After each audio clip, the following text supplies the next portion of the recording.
Alright, hey guys, thanks for coming back to the session. I hope you have enjoyed it so far. I hope you got a lot out of the session from last time. Today we're going to talk about a resource that I really like to use in the classroom, and my kids really love it, and you can use it for just about anything that you're teaching. It is called BrainingCamp.com. You can see so far in this video, it's showing some things that it does. So I'll just take a minute to let that play.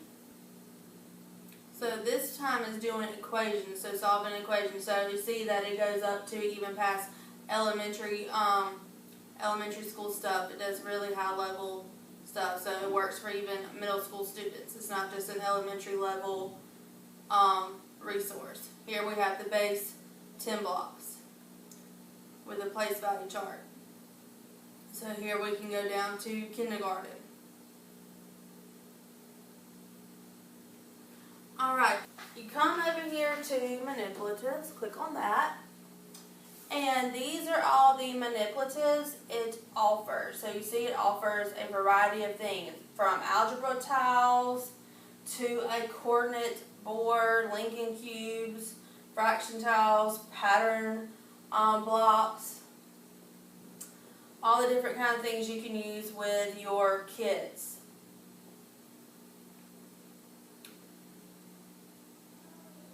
Counters, that kind of thing.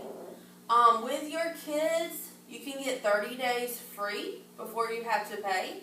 That's what I did when I first started this, because I went to, I think, the one in the spring when I first started this. So I did the 30 days free.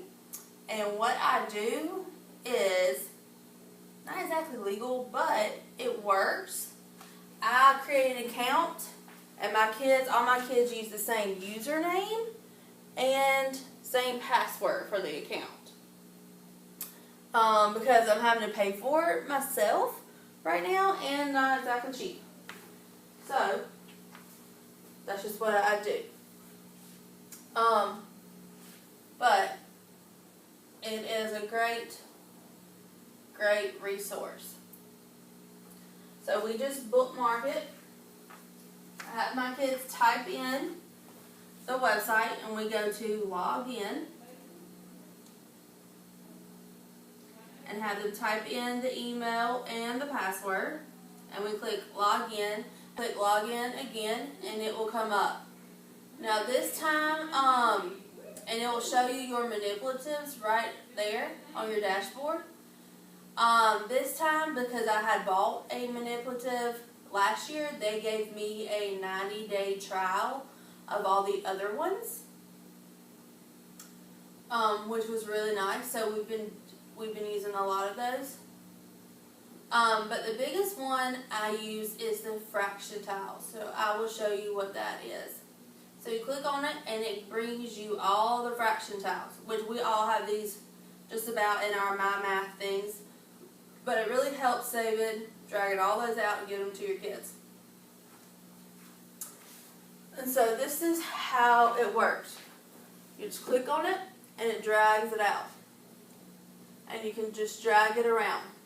So you can show your kids one whole, and then click on a half, and it brings it out, and you line it up to show one half, and then it outlines a box, and you can delete it, or you can make another one with that little plus sign. If you click more than one, you drag it over here. There is a trash can on the far side, and you just drag it to the trash can to delete it. This past time, I didn't know about it before, but down here, it can change these to represent just different things. So it depends on what you're teaching. You can change it to represent decimals. You can show what each fraction represents as decimals. And then you can show what it represents as percents. Then you can choose none, so they're blank, and the kids would have to fill those in. And they have markers on there, and this can kind of be hard to do on Chromebooks and iPads, but you can do it up here as a whole group lesson. But you have the markers where they could come up here and have to write what each fraction means.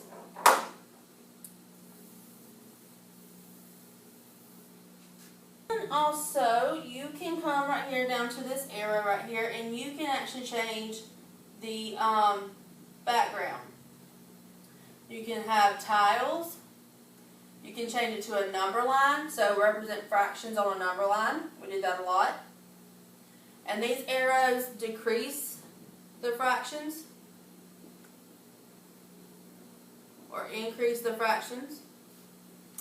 Then you can do the wall, the number line wall. And then right here, you can see you can fill it in.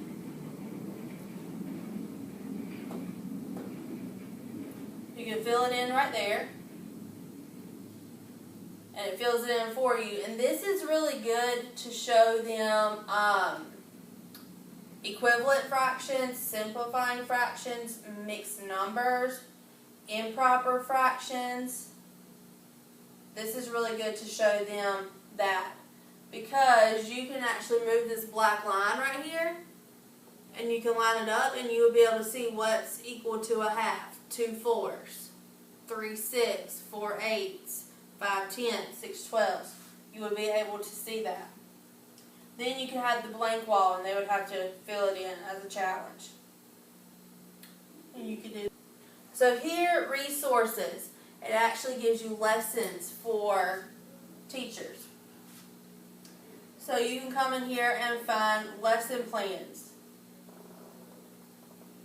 You don't have to think of, okay, how am I going to use this resource in the classroom? They have all different kind of lesson plans based on the manipulatives, and multiply by 1-digit number. It has a video and everything for you to show you how to do that. And so we will watch this one. Multiplication can be thought of as one number telling how much to take of the other number. So multiplying 4 by 12 is like finding 4 groups of 12. There are 4 10s and 8 1s in total. So 4 times 12 equals 48.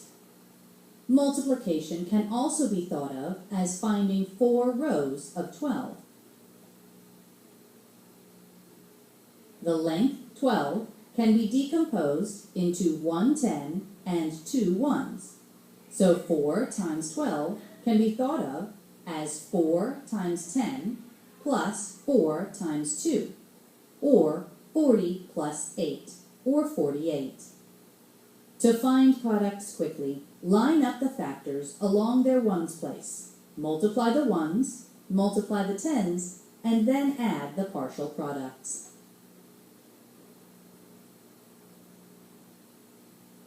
So that would be even good. You could even show that as I would probably even show that as an introduction video to multiplying by 1-digit numbers, because that's how we start multiplying in 4th grade.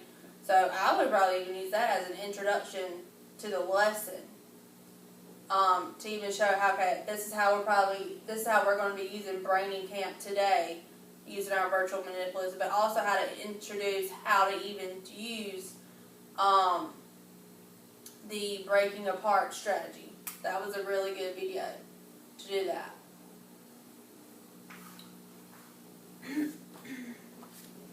So it gives you a bunch of resources here, so you don't have to think of it on your own.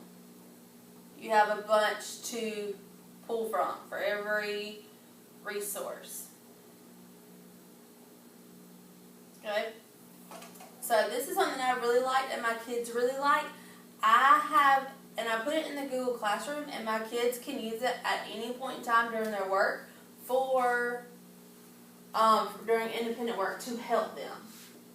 They can use it at any point in time. But my kids do know, I set the expectation that they do know that if they're not on Braining Camp during their independent work, if they're doing something else, they lose the privilege of using Braining Camp. And then eventually it really eats them up. They start getting jealous of the other kids who are using Braining Camp with different stuff. And, I mean, eventually, like, when the kids get done with independent work, they start exploring the other things, and ideas just start coming along with other things in math. And we start exploring other things, so it really helps build knowledge too. Alright, so the rest of the time we're gonna have you explore Braining Camp, and we're gonna use my login info. You can log in with this info right here. And I keep this up all year long when we start using Braining Camp, so the kids can refer back to it, because you're always gonna have somebody who forgets the password or doesn't bookmark it or something like that.